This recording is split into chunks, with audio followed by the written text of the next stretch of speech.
Hayatta en büyük insan, anamdan ayrılıp kaldım. Uçup hemsiz jürelmeyme, kanattan kayrılıp kaldım. Kişiga sözdürüm akmaz, tineymenler koça dokmuş. Kittu şatlığım bile, elemge bağlanıp kaldım. Hecep bir kaldıma yığlap pişanem şor mu duşunda. Ne mümkün bu bana emdi, gereksiz çağlanıp kaldı.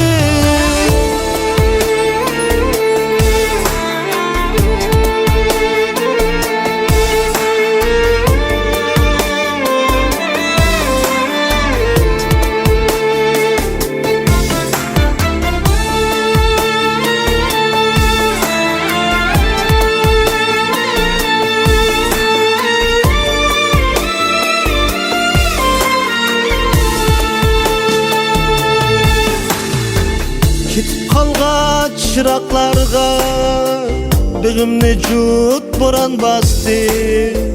Anam yok görgünüm külpe, gırıpka aylanıp kaldım.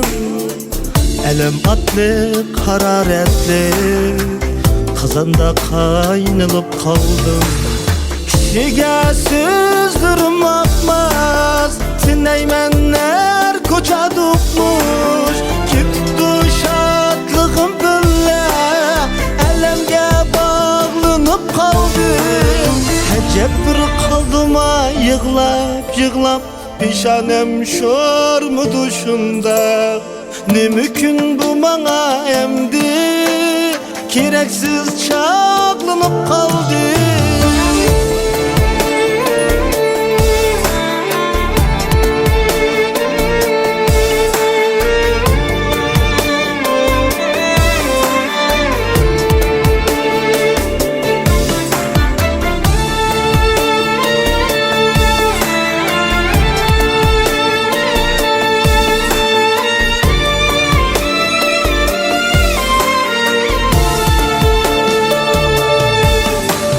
Kişiga sözdürüm akmaz, tineymenler koça dokmuş. Kittu şatlığım bile, elemge bağlanıp kaldım. Hecep bir kaldıma yığlap pişanem şor mu duşunda.